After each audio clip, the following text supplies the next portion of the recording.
I've F23 been in love with my best friend M21 since I first met him. It's not going away, and I don't know how to deal with it because I have no idea if he likes me, and it's stopping me from meeting someone else plus 5-year update. Honestly, this is pretty straightforward. We met about 2 years ago and I instantly crushed on the guy. I honestly thought our first few nights out were dates, up until the point he went on a rant about a girl he had a crush on after a few beers. At that point, my thought process was pretty much, okay, not dates, got it, and moved on with the intent of friendship. Except, funny thing, turns out he checks all my boxes. I've never gotten along with anyone this well. People are shocked to find out, or well, not anymore, but up until about a year after we became friends, we haven't known each other for years and years. We have the same humor, like the same games and TV shows, agree on politics, want the same things in life, all well enough to get along, but still with enough differences that we can have conversations about it. We discover bands together, we help each other with work and writing papers, I call him when I'm sad and we both think it feels weird to not see each other for a week. Problem is, I'm completely head over fucking heels in love with the man and it is starting to get to the point where I don't know what to do. I thought it'd go away, but every time I meet him it's like I'm falling all over again. My friends have gone from teasing me about it to shooting me pitying looks whenever his name is brought up. My sister wants me to just stop seeing him. I go a week without talking to him and I think I'm starting to get over it, but whenever I see him again, it all comes rushing back.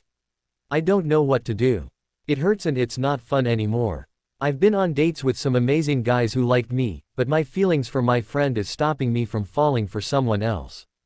It's starting to feel pathetic and at this point I see no good option. He's my best friend, the best I've ever had, and I just don't want to lose him. At this point I think asking him out would achieve that, since it's been so long since we met. I know the only way, for me personally, to get over someone is to stop seeing them, but I don't want to lose my best friend. The finishing touch keeping me on the hook are these looks he gives me. I've had other friends confirm he does this, because I was honest to God starting to think I was losing my fucking mind. Whenever we're out in a group, at a party or the pub, whenever I look over at him, it seems he's always looking at me. And these eye contacts last way too long to be normal. Like, a good 6-7 seconds of us just looking at each other across the table, or the room, or the bar. And he does this little smile. I've never seen it on him in any other situation. I don't know what it means. I have no idea why we do this or how it came to be, but it's the final fucking nail in this coffin of hopelessness I'm buried in right now. I don't know if I'm crazy and over-interpreting things, which is very likely, or if I should just give it a shot and ask him out, even though it might ruin the friendship, or just stop seeing him, or to just carry on and hope this feeling goes away at some point of the distant future. I'm so frustrated I want to cry. And have cried. A lot. I just don't know what to do here. TLDR, I'm in love with my best friend. It has become a huge problem in my life. When we've been drinking, he keeps looking at me in a way I'd describe as smitten, if it were any other person. I don't know what to do to get out of this hole of constant heartbreak and misery, and how to be able to move on to other guys. Update November 13, 2024, 5.5 years later.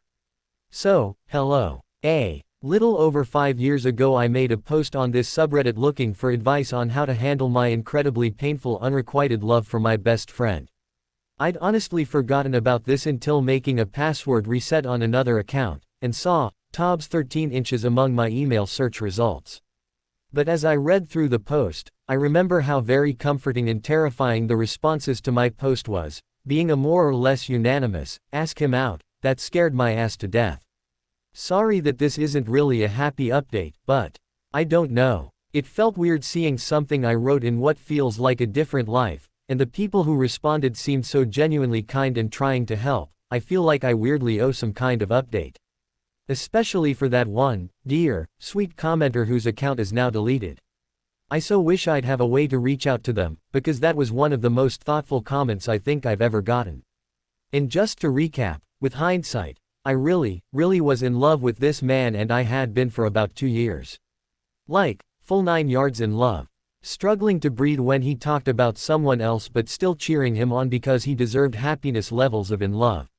If that sounds a bit like obsession to you, then that's because it probably was. The thing about unrequited love, the thing that really sucks about it, is that it's incredibly hard to move on from. But until you do move on, your brain keeps obsessing about it to the point where it can be impossible to get anything done. It had been 2 years of that when I made that post, 2 years of pining and pain and an ever-growing pile of crushed hopes, and I think I was going a little bit insane, constantly swinging between butterflies and love highs when I was with my friend and the crushing feeling of rejection every time he'd say goodbye. And the obsession over things like how long he'd look at me, how long he'd let a hug last, how fast he'd respond to my texts, things which could either make or break my entire day depending on what the answer was. On to the actual update, after that primer. About a month and a half or so after I made that post, still trying to hype myself up to actually ask this man out, I accidentally became a head organizer for an event at the university I was studying at for the moment. Long story short, the person managing me was not kind. I was extremely overworked from the event on top of writing a thesis. I was equally stressed out in my private life due to the whole situation with my best friend, and I ended up going through a pretty severe case of burnout. Add on to everything that I'd developed an addiction to alcohol to try to handle everything, and was also experiencing what was most likely a drug-induced paranoid psychosis, and I was a mess. I ended up moving back in with my dad in September, and spent about a year doing nothing but sleeping, crying, playing Skyrim and going to rehab and therapy. Start of 2021, I went back to school, and slowly recovered. I've been sober since 2020, the paranoia hasn't completely gone away but it's more manageable. I used to think my landlord listened to me through a radon measurement device, and at least that's over, and I think I've got a work-life balance figured out that helps me not overwork myself or go into free-time lethargy because I've got too much time off. It was long, and painful, but I did it. If you're wondering where my best friend was in all of this, I honestly don't know. I went back to look at our text messages, and from what I can see he tried to call me a few times in early September. I didn't respond, and then nothing until around Christmas when he wondered if I wanted to meet up sometime. I said yes, and then never followed through. He hasn't texted me since. January 4, 2020. Now, to be clear, I don't blame him for not reaching out more. My non-responding is what killed that friendship. I know, because it also killed every other friendship I had at the time. I don't know, alcohol addiction, deep depression and crippling paranoia, may be a fair explanation to one day stop responding to any of your friends, but I still deeply regret those choices. If I were to make a relationships post today, it would be on how the fuck you word an apology after behavior like that, 5 years down the road. Sorry. I feel like this is starting to become a journal. I'm gonna stop my reflections there. So, about my love for my best friend, with some years of hindsight and therapy behind me. I don't think I was in love with him. I think I was in love with the idea of him, and I think I was obsessed for sure, but looking back, I don't know. I genuinely don't know. I think a part of me really liked the fact that this was a person who so clearly wasn't interested in me genuinely. If he was, that would shock me to find out, because he spent 2.5 years ignoring the in hindsight very obvious attempts I made to deepen the relationship. Some examples include him saying he's waiting for the right person, me responding, sometimes I feel like I already have. Do you ever feel like that? And him going, nah, I don't think so. Me following that up with, maybe you just don't know, the heart is weird sometimes, and him going, I'm pretty sure I'd know. One time we talked about why people fall in love, and I genuinely tried to convince him a deep friendship was all you needed, while he insisted that there needed to be a level of sexual attraction as well. I tried to get him to do that 36 questions that will make you fall in love thing with me. I kept trying to find excuses to hold his hand, rest in peace, my palm reading career. You were nothing but a thinly veiled attempt at finger touching, and him resolutely never going along with it.